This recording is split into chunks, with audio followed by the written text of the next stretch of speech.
You think you know what you're asking when you ask. Underscore, quote, underscore, zero, underscore, no, you don't. And until you understand why your question is broken, you're going to be frustrated by every answer anyone gives you, including mine. Let me show you the problem. Pick up two magnets, North Pole to North Pole. Feel that push, that invisible resistance in empty air. You want to know why. You want me to say magnets repel for the same reason that, and then fill in the blank with something familiar? Rubber bands, springs, two hands pushing against each other, something you already understand. Here's the thing. There is no familiar thing. And I'm not being difficult. I'm not hiding behind complexity. I'm telling you the truth that most people don't want to hear. Magnetic forces are fundamental. They're rock bottom. There's nothing underneath them to compare them to. Historically, it was Michael Faraday in the 1830s who first introduced the concept of the magnetic field as a physical reality, not just a mathematical abstraction. He fundamentally changed how we think about forces acting at a distance. Before Faraday, Newton's action at a distance was accepted, but unexplained. Faraday gave us field theory, and James Clerk Maxwell later unified it mathematically in his famous equations from 1865.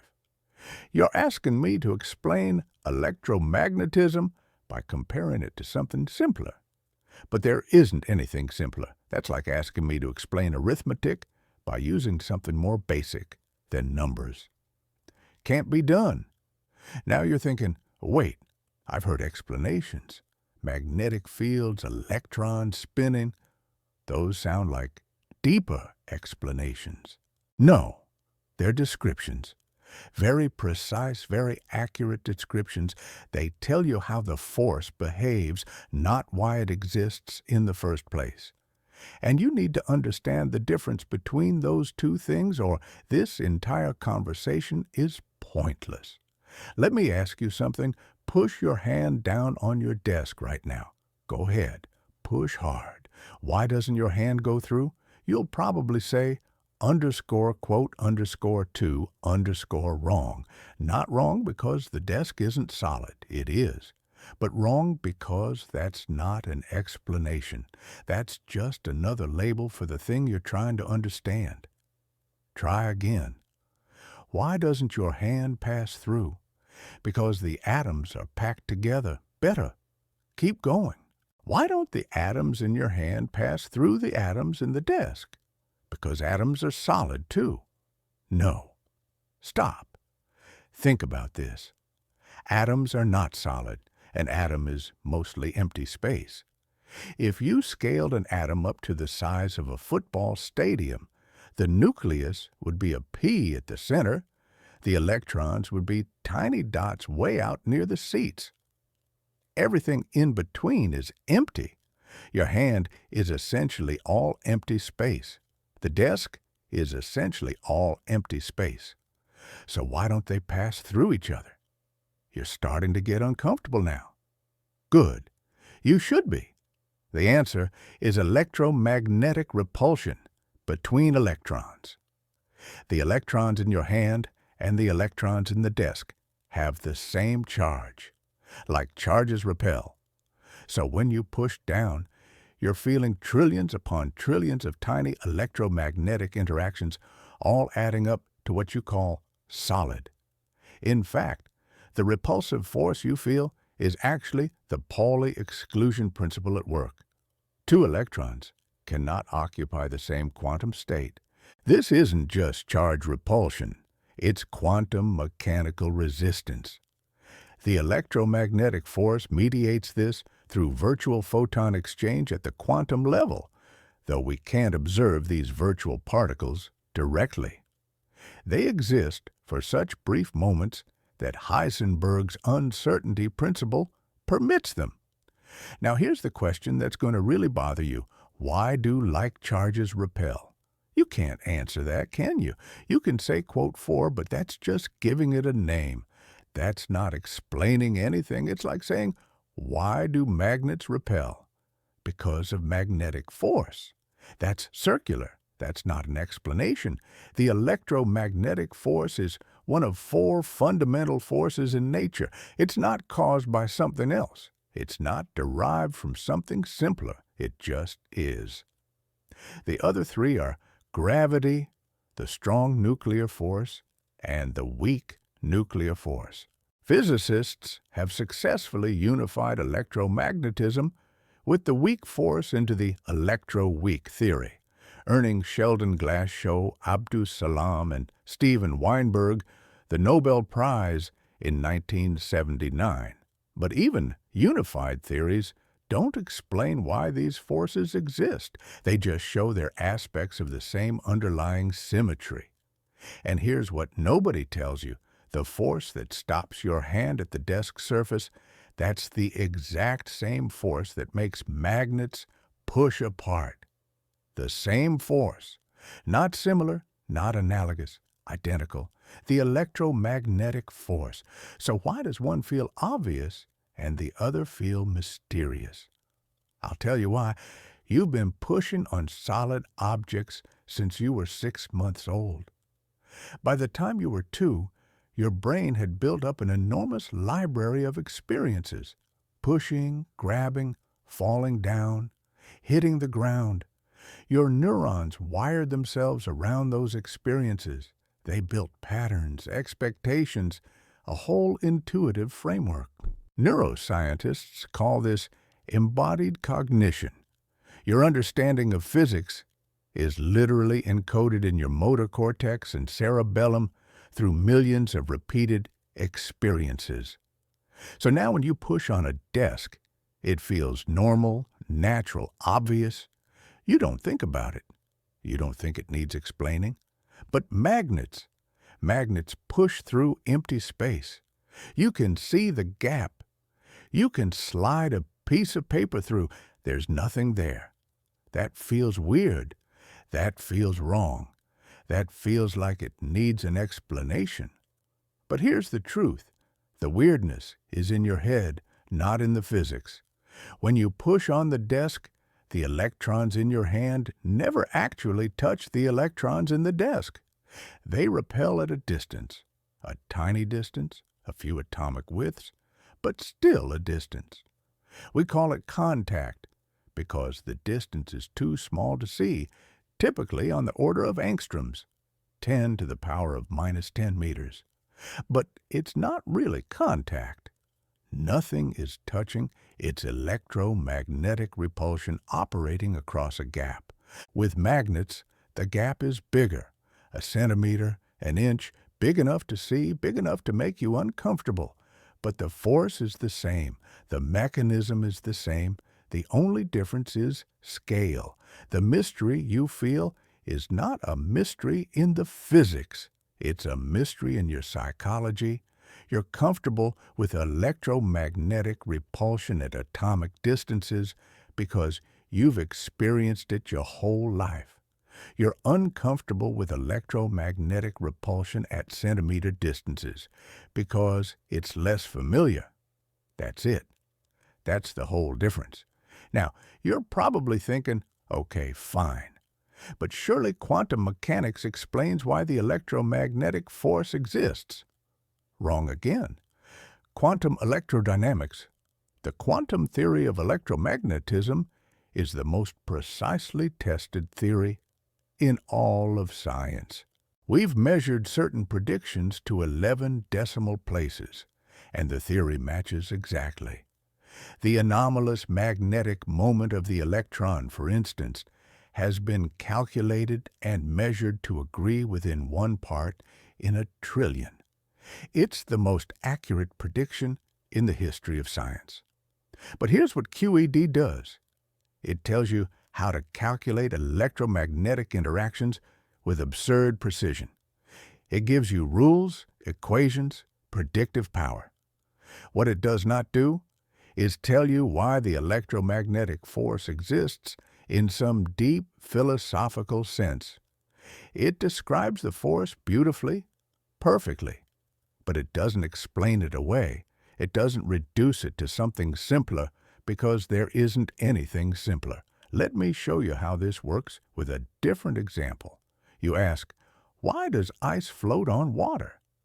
I can tell you because ice is less dense than liquid water. Why is it less dense? Because the molecular structure has more space between the molecules. Why does it have that structure? Because of how hydrogen bonds arrange themselves at freezing temperatures. Why do hydrogen bonds arrange that way? Because of the quantum mechanical properties of electrons in water molecules. Why do electrons have those properties? Because of the Schrödinger equation and the Pauli exclusion principle. Why do those equations hold? See what's happening? At each step, I'm giving you a deeper answer, but I'm also just pushing the question back one level. Eventually, and this happens fast, you hit bedrock. The fundamental equations, the basic forces. And there, the only honest answer is, that's what we measure. That's what the universe does. We can describe it mathematically. We can test it experimentally. We can use it to make predictions and build technology, but we can't explain it in terms of something more fundamental, because there isn't anything more fundamental. The chain of underscore, quote, underscore 8, underscore has to end somewhere. This is what philosophers of science call the underscore, quote, underscore 9, underscore. Every explanation requires another explanation ad infinitum unless you accept some bedrock facts as given. Here's the deep problem with your question about magnets. When you ask why, you're not really asking for information. You're asking for comfort. You're asking me to connect the unfamiliar thing to something familiar so you can stop feeling confused. You want a story, a narrative, a chain of cause and effect that ends with something you already understand. But magnets repel because of the electromagnetic force, and the electromagnetic force exists because that's a fundamental property of the universe. There's no story. There's no deeper because. There's just measurement and mathematics. Now, I know that's not satisfying. I know you want more. But the universe doesn't care what you want. The universe is what it is. Let me tell you what really bothers me about this question. You're treating magnets like they're special, like they're the one weird thing in a universe of normal things. That's backwards. Everything is electromagnetic if you look closely enough. Why do chemicals react? Electromagnetic forces rearranging electrons. Why does light bounce off mirrors? Electromagnetic interaction. Why do you see colors? Electromagnetic radiation hitting your retina. Why does your computer work? Electromagnetic forces moving electrons through circuits. The electromagnetic force isn't some exotic phenomenon that only shows up in magnets. It's everywhere. It's the dominant force in your entire life. Gravity, weaker by a factor of 10 to the power of 36, completely irrelevant for atoms and molecules. To put this in perspective, if you took two protons and calculated the electromagnetic repulsion between them versus the gravitational attraction, the electromagnetic force would win by a margin of 10, followed by 36 zeros. The strong and weak nuclear forces, locked inside atomic nuclei, too short range to affect anything you can touch. The strong force only operates over distances of about 10 to the power of minus 15 meters. A femtometer. Everything else, and I mean everything, is electromagnetism. The force making magnets push apart is the same force holding your body together right now. The same force preventing you from falling through your chair. The same force letting you read these words. So when you ask me to explain magnetic repulsion by comparing it to something normal, you're asking me to explain electromagnetism using electromagnetism. It's circular. Can't be done. Let me try a different approach. Maybe this will help. You know how you can explain the color blue to someone who can see? You show them the sky, a blue shirt. You give examples. But how do you explain blue to someone blind from birth? You can talk about wavelengths around 450 nanometers. You can describe where it sits between red and green in the spectrum. You can give them all the physics of blue, but none of that conveys the experience, the actual blueness. They have to see it. There's no shortcut. Same with magnets. Same with electromagnetism. You don't get the intuition from an analogy. You don't get it from a 5-minute explanation. You have to work with the mathematics, solve problems, make calculations, predictions, test them. After months, maybe years of working with electromagnetic theory, something shifts in your brain.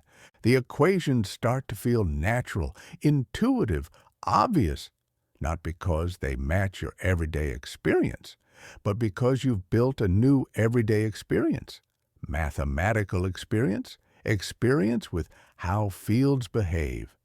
And then magnets aren't mysterious anymore.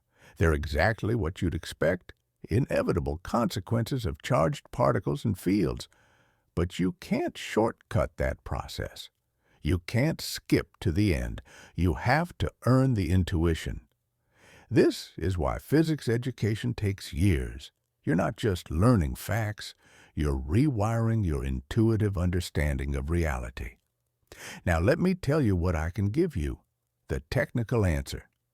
Magnets have magnetic dipole moments, little arrows of magnetism. When you align lots of them in the same direction, you get a permanent magnet. Those dipoles create a magnetic field configuration that stores potential energy. Physical systems naturally evolve toward lower energy states. This is the second law of thermodynamics at work. When two north poles face each other, the energy is high. Moving them apart lowers the energy, so they repel. That's the answer. That's as deep as it goes. You want to know why dipoles create fields? I can tell you about moving charges and electron spin. You want to know why electrons have spin? I can tell you about the Dirac equation and quantum mechanics. You want to know why the Dirac equation is correct? I can tell you it follows from combining special relativity with quantum mechanics. You want to know why those theories hold? Because they match reality. Because we've tested them millions of times and they work. That's it. That's where the chain ends. Here's what you need to understand about how physics actually works. We don't start with philosophy and derive the universe. We start with measurements. We observe patterns.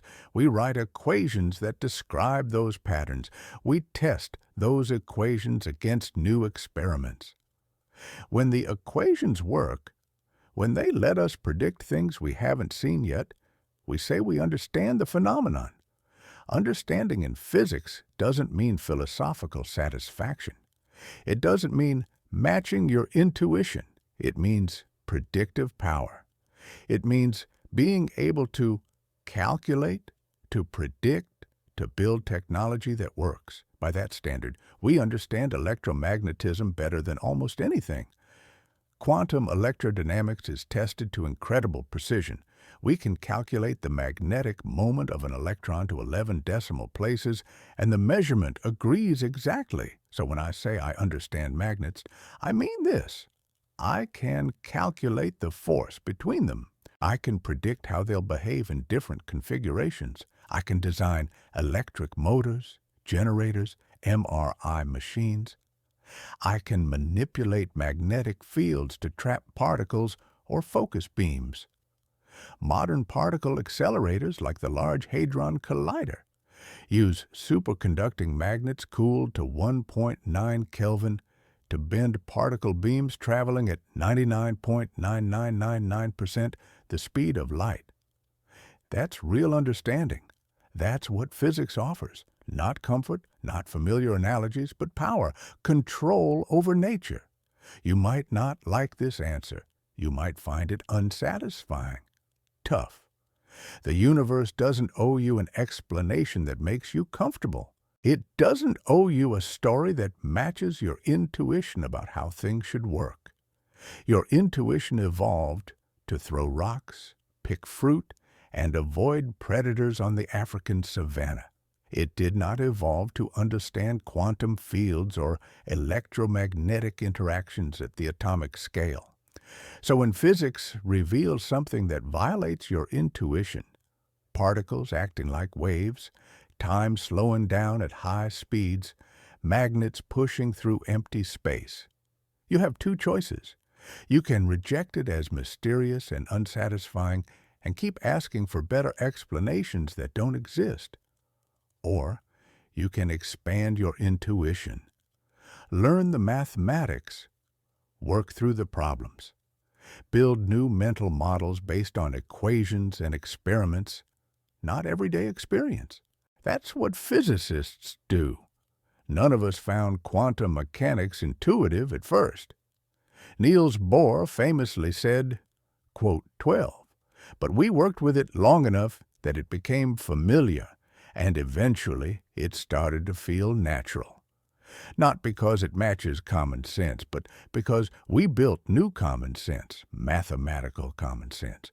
So here's what I want you to take away from this. The next time you pick up two magnets and feel them push apart, don't ask, quote, 13. Ask, quote, 14. How does the force depend on distance? How strong is it compared to gravity? How can I calculate it? How can I use it? Those questions have answers. Good answers, precise answers, beautiful answers. The, quote, 15 question, the one asking for reduction to something more familiar, that question doesn't have an answer. Not for magnets, not for any fundamental force. Because fundamental means exactly that. Bottom level, nothing underneath. The magnetic force between two dipoles follows an inverse cube law. It falls off as 1 over r cubed. For point charges, its inverse square, 1 over r squared. These are mathematical facts we can measure, predict, and use. But why these specific exponents? Because that's what the geometry of three-dimensional space and the nature of field propagation demand. But here's the beautiful thing that people miss when they get stuck on underscore quote underscore 17 underscore. What physics reveals is that the universe operates according to a small set of rules. The same equations that describe magnets also describe lightning, brain signals, computer chips, the northern lights, chemical bonds, why stars shine, why atoms are stable. That's not a failure to explain. That's unification. That's discovering that underneath all the apparent complexity and chaos of nature, there's a deep structure, a mathematical structure, simple rules with incredibly complex consequences. Maxwell's 4 equations, written down in 1865, contain within them all of classical electromagnetism, radio waves, light, X-rays, the behavior of circuits, the operation of transformers, the principles behind electric power generation. That's what should blow your mind. Not that we can't reduce magnets to something simpler, but that we can reduce thousands of seemingly different phenomena to the same underlying force. You wanted me to explain magnets by comparing them to something familiar, but I'm telling you something better. Everything familiar is actually magnets. Or rather, everything is electromagnetism. Same thing. Your desk, your body, the air, light, chemistry, life itself. It's all different arrangements of electromagnetic interactions. You're not separate from the magnets. You're made of the same force. The electrons in your neurons firing right now as you process these words? Electromagnetic. The photons hitting your retina? Electromagnetic. The chemical bonds holding the proteins in your cells together? Electromagnetic. So, was my refusal to answer the BBC interviewer arrogant? No, it was honest. I could have given him a comfortable lie. Magnets are like springs, or think of magnetic fields as rubber sheets, or whatever, would have made him nod and feel satisfied. And he would have learned nothing. Instead, I told him the truth. The question itself was broken. The kind of why he wanted doesn't exist. At the fundamental level, things just are.